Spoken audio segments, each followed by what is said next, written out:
मैले यस कार्यक्रममा सत्संग समारोहमा भाग लिनु आउनुभएकोमा जम्मा हुन पाएकोमा सबैलाई हृदयदेखि नै स्वागत गर्दछु। स्वागतम सुस्वागतम सुस्वागतम।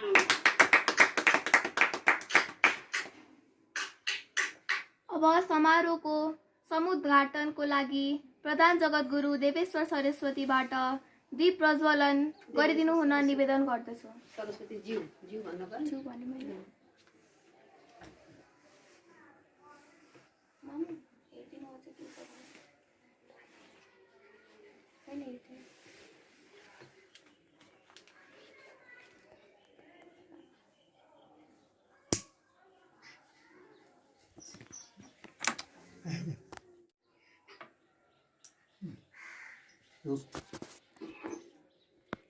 हात पढ्दै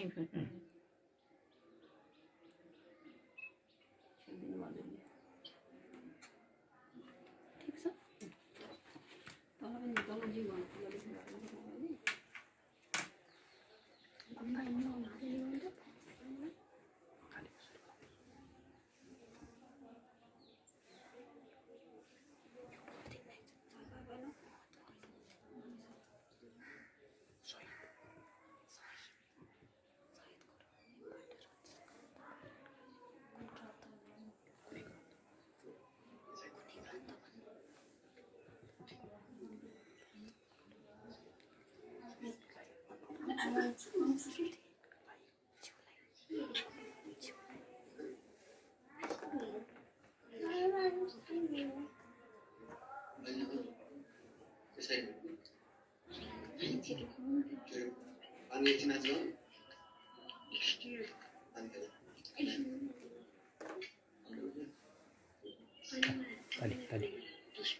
अब उद्घाटन मन्तव्य।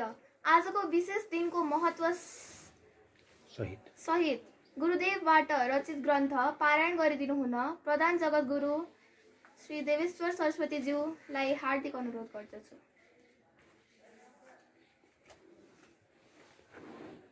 प्रातस्मरणीय परम पूजनीय हृदय निवासी ब्रह्मज्ञानी श्री गुरुदेव, प्रातस्मरणीय परम पूजनीय गुरुआमा, परम पूजनीय अद्वैत संस्थाका कुलपति श्री गुरुदेव श्रीमान प्रताप चक्रवर्तीज्यू, परम पूजनीय गुरुआमा अपर्णा चक्रवर्तीज्यू, वर्तमान यस विशेष सत्संग समारोहका ज्ञान मायाका सभापति, अद्वैत संस्थाकी सदस्य भक्तिमती हिमकुमारी गेवालीज्यू, अद्वैत संस्थाका सदस्य श्री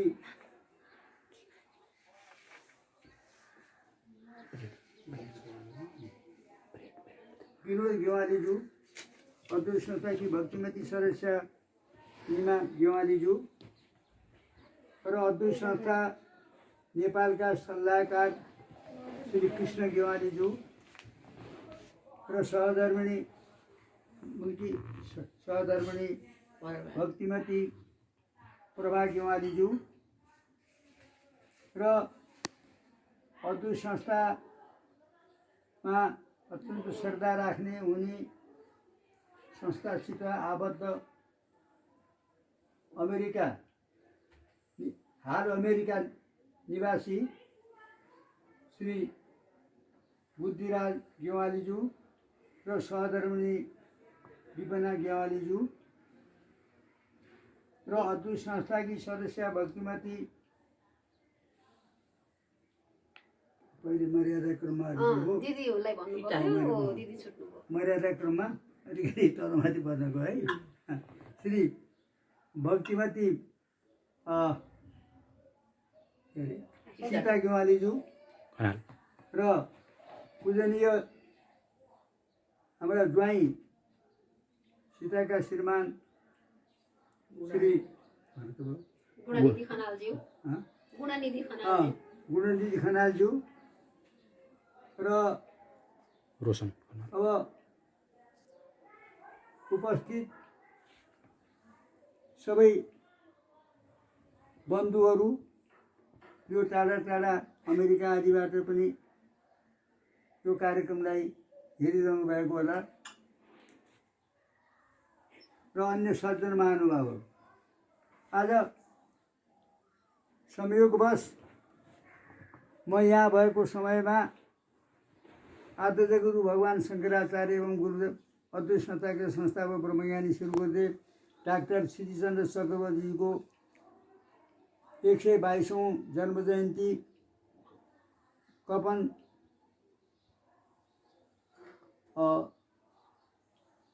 शाखाको निकटवर्ती ठाउँमा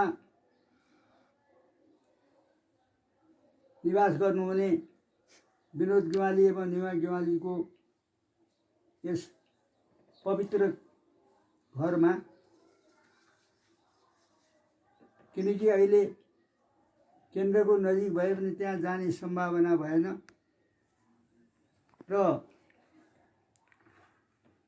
अब यहाँ हामीले यसरी छोटो मिठो विशेष सत्सङ्ग समारोह गर्न पाएकोमा मन अत्यन्त प्रसन्न छ र म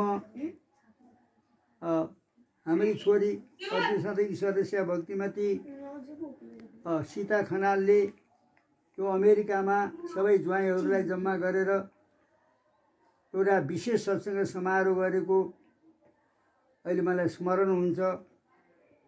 विदेशमा पनि यसरी गुरु भक्तिको प्रदर्शन सीताबाट हुन गयो र त्यो रिपोर्ट उनले गुरुदेवलाई पनि, कुलपति गुरुदेवलाई पनि पठाइन्। गुरुदेवबाट धेरै आशीर्वाद सीताले पाएकी छन्। आज यस अवसरमा अब हाम्रो समय पनि जाँदैछ, पारणकर्ता पनि अरू हुनुहुन्छ र मैले त्यो गीतामृतको एउटा प्रसङ्ग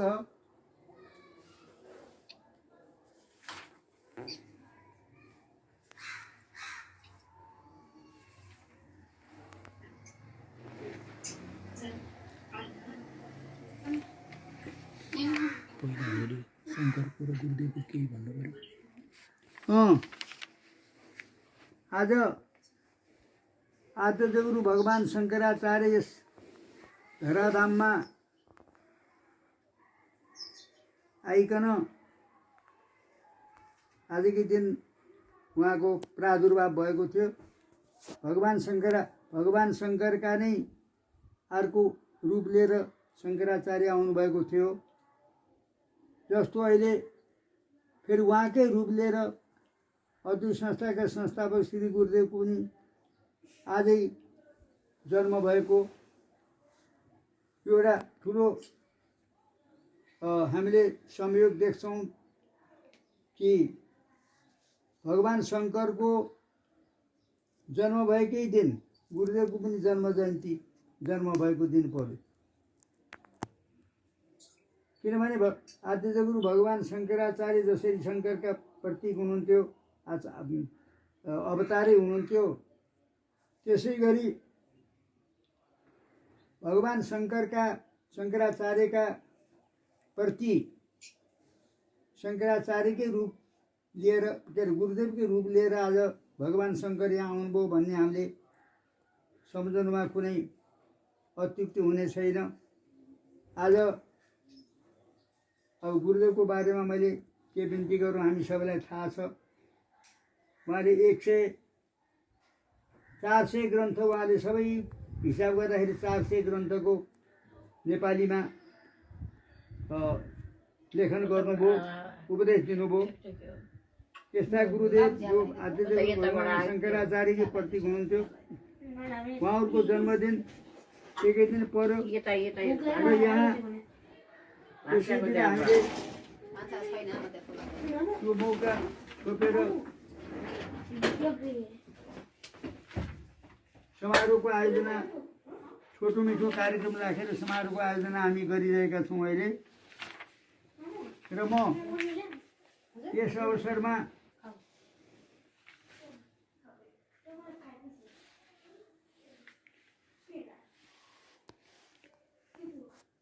यो गीतामृत अध्याय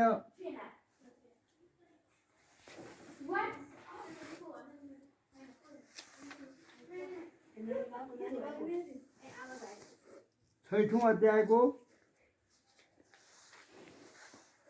एउटा मननीय प्रसङ्ग मैले यहाँ अहिले निकाल्न गएको छु।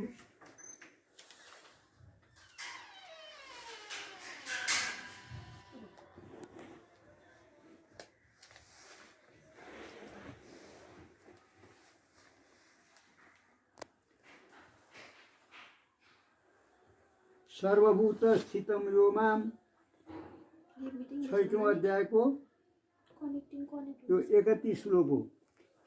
सर्वभूत स्थितम यो माम भजत्येकोत्तमास्थितः सर्वथा वर्तमानोऽपि सहयोगी मयि वर्तते। त्यसपछि ल्याएको त्यसमा तल खसेको यहाँ बुढासँग हेर्दै त बट्टा छ बाबु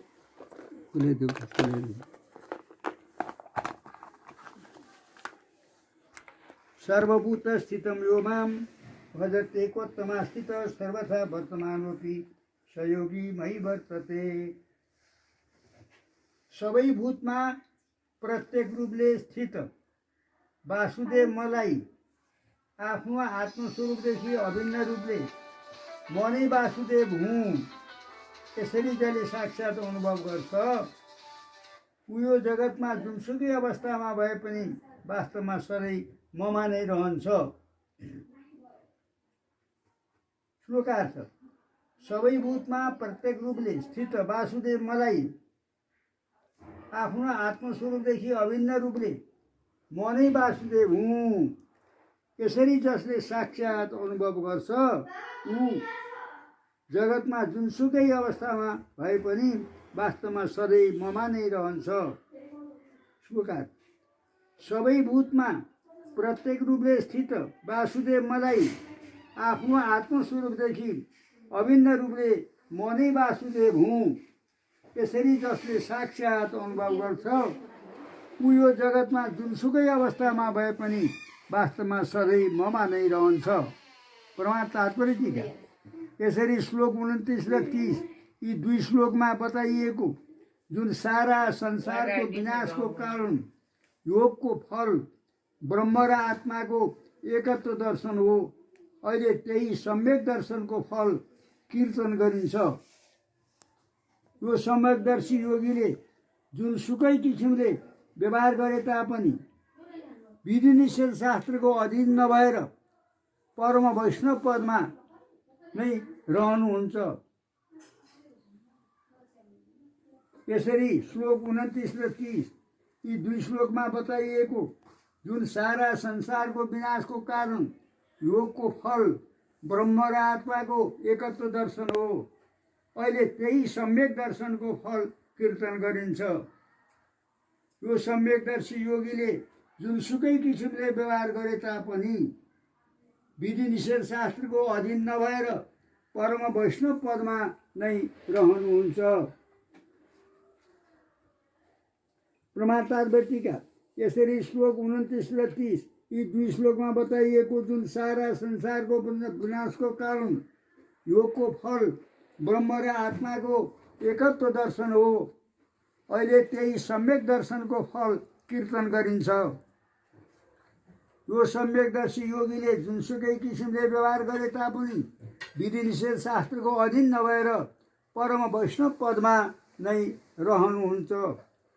ती योगी नित्य मुक्त नै हुनुहुन्छ र उहाँको मुक्ति लाभका लागि कसैले प्रतिबन्ध गर्न सक्दैन।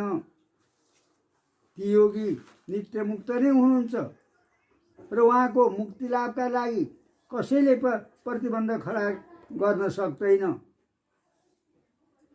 ती योगी नित्य मुक्त नै हुनुहुन्छ र उहाँको मुक्ति लाभका लागि कसैले प्रतिबन्ध गर्न सक्दैन। रागादि रहित यम नियम आदि संस्कारयुक्त ज्ञानीको स्वेच्छाचार सम्भव नए तापनि त्यो अङ्गीकार गरेर ज्ञानीको स्तुति गरिन्छ।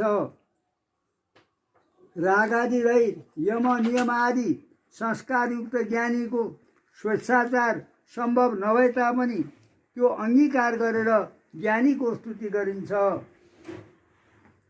राग आदि रहित यम नियम आदि संस्कारयुक्त ज्ञानीको स्वेच्छाचार सम्भव नभए तापनि त्यो अङ्गीकार गरेर ज्ञानीको स्तुति गरिन्छ। लोकानुग्रहका लागि कर्म गरे पनि नगरे पनि अथवा अरू रूपले गरे तापनि ज्ञानीलाई केही हानि हुँदैन। लोकानुग्रहका लागि कर्म गरे पनि नगरे पनि अथवा अरू रूपले गरे तापनि ज्ञानीलाई केही हानि हुँदैन। लोकानुग्रहका लागि कर्म गरे पनि नगरे पनि अथवा ब्रह्मरूपले गरे तापनि अरू रूपले गरे तापनि ज्ञानीलाई केही हानि हुँदैन। त्यसैले सुखजीले भन्नुभयो, गुणरहित बाटोमा हिँडिराखेका ज्ञानीलाई कुन विधि र कुन निषेधद्वारा होला, अथवा ज्ञानीका लागि कुनै विधि र निषेध हुन सक्दैन। त्यसैले सुखजीले भन्नुभयो, गुणरहित बाटोमा हिँडिरहेका ज्ञानीलाई कुन विधि र कुन निषेध होला, अर्थात् ज्ञानीका लागि कुनै विधि र निषेध हुन सक्दैन। त्यसैले सुखजीले भन्नुभयो, गुणरहित बाटोमा हिँडिरहेका ज्ञानीलाई कुन विधि र कुन निषेध होला, अथवा ज्ञानीका लागि कुनै विधि र निषेध हुन सक्दैन। निस्त्रै गुण्ये पथि विचरताम को विधि को निषेध। त्यो आरा श्लोकको एक पाद श्लोकको यहाँ अर्थ राखिएको छु। निस्त्रै गुण्ये पथि विचरताम को विधि को निषेध। गुणरहित बाटोमा हिँडिरहेका ज्ञानीलाई कुन विधि र कुन निषेध होला, अर्थात् ज्ञानीका लागि कुनै विधि र निषेध हुन सक्दैन। यसरी यस श्लोकमा महावाक्यको अर्थ ज्ञान देखाइएको हो। यसरी यस श्लोकमा महावाक्यको अर्थ ज्ञान देखाइएको हो। यसरी यस श्लोकमा महावाक्यको अर्थ ज्ञान देखाइएको हो। यहाँसम्म पारण गरेर परम दयालु श्री गुरुदेव गुरुआमाको पादार बिन्दमा कोटिश धन्यवाद समर्पण गर्दछु र हाम्रा गुरुद्वयको पादार बिन्दमा म नतमस्तक छु। हाम्रा अद्वैत संस्थाका कुलपति श्री गुरुआमाको पाउमा म सादर नमस्कार प्रणाम टक्राउँदै अहिले मेरो पारणलाई म यही राख्दछु। हरिओम तत्सत। जय श्री गुरुदेव। अब रामगीता पारायण गरिदिनु हुनको लागि श्रीकृष्ण गेवालीज्यूलाई हार्दिक अनुरोध गर्दछु। उहाँ अद्वैत संस्थाका सल्लाहकार पनि हुनुहुन्छ। प्रातस्मरणीय हृदय निवासी श्री गुरुदेव डाक्टर सतीशचन्द्र ब्रह्मज्ञानी परम पूज्य ब्रह्मज्ञानी डाक्टर सतीशचन्द्र चक्रवर्तीज्यू, गुरुआमा अपर्णा चक्रवर्तीज्यू, कुलपति गुरुदेव गुरुआमा, यस कार्यक्रममा विशेष रूपमा समुपस्थित त्रिणी आचार्य पीठका पीठाधीश प्रधान जगद्गुरु हाम्रा पिताजी आदरणीय पण्डित देवेश्वर सरस्वतीज्यू, यस कार्यक्रममा समुपस्थित आदरणीय दिदी भिनाजु र उहाँको परिवार, यस कार्यक्रममा उपस्थित तथा आयोजक भाइ बुद्धि गेवाली तथा उनको परिवार, यस कार्यक्रममा उपस्थित भाइ बुद्धि गेवाली तथा उनको परिवार अमेरिकाबाट, र आजको यो लकडाउनको समयको सदुपयोग गर्दै आयोजित विशेष पवित्र समारोहमा उपस्थित अन्य सबै श्रद्धालु सहभागीज्यूहरू, भान्जी भान्जी ज्वाइँ लगायत आज भगवान आद्य जगद्गुरु शङ्कराचार्यको जन्म जयन्ती र संयोगले आज अद्वैत संस्थाका संस्थापक परम पूज्य श्री गुरुदेव डाक्टर सतीशचन्द्र चक्रवर्ती पनि जन्म जयन्ती। यो जन्म जयन्ती एकै दिन परेकोबाट पनि धेरै कुराहरू अनुमान गर्न सकिन्छ कि जसरी आद्य जगत गुरु शङ्कराचार्यको अवतार विशेष प्रयोजनका लागि भएको महापुरुषहरूको जन्मलाई अवतारको रूपमा हामी बुझ्छौँ। त्यो विशेष प्रयोजन भनेको त्यतिखेर वैदिक सनातन धर्मको संरक्षण र अद्वैत वेदान्तको प्रचार, दुईटा विशेष उद्देश्य थियो भगवान शङ्कराचार्यको अवतारको। त्यसै गरी शङ्कराचार्यले, भगवान आद्य जगत गुरु शङ्कराचार्यले जुन वेदान्त ग्रन्थहरूको रचना गर्नुभयो, खास गरी श्रुति स्मृति र न्याय भनेर जुन दिन्छ प्रस्थानत्रयी, त्यसमा उपनिषदहरू, गीता जसलाई शास्त्र भन्छ नामते, र ब्रह्मसूत्र जुन न्याय प्रस्थान हो, त्यो प्रस्थान स्मृति प्रस्थान र न्याय प्रस्थान गरिकन तीनवटा प्रस्थान हुन्छ। त्यो तिनटै प्रस्थानको तिनटै शास्त्रको जुन भाष्य उहाँले बनाउनु भयो आद्य जगत गुरु शङ्कराचार्यले, असाध्यै महत्त्वपूर्ण छ। र विभिन्न स्तोत्रहरूको रचना गर्नुभयो। प्रकरण ग्रन्थ भनेर उहाँका स्तोत्रहरूको सङ्कलित ग्रन्थलाई भन्ने गरिन्छ। र त्यो बेलामा सनातन धर्मलाई दबाउन खोजिएको थियो। बौद्धवादीहरूको, बौद्ध मार्गीहरूको अलिक बिगबिगी थियो। त्यो बिगबिगीलाई परास्त गर्नको लागि विद्वानहरूसँग शास्त्रार्थ गर्नुभयो उहाँले, सबलाई शास्त्रार्थमा पराजित गर्नुभयो र सनातन धर्मको उहाँले संरक्षण गर्नुभयो। विभिन्न देव देवताको स्तोत्र रचना गर्नुभयो र अन्तिममा चाहिँ सबै देव देवताहरूको भक्तिको पर्यवसान चाहिँ ज्ञानमा हुन्छ। यी देव देवताहरू र तिम्रो वास्तव स्वरूप एउटै हो भन्ने उहाँको मुख्य सन्देश छ।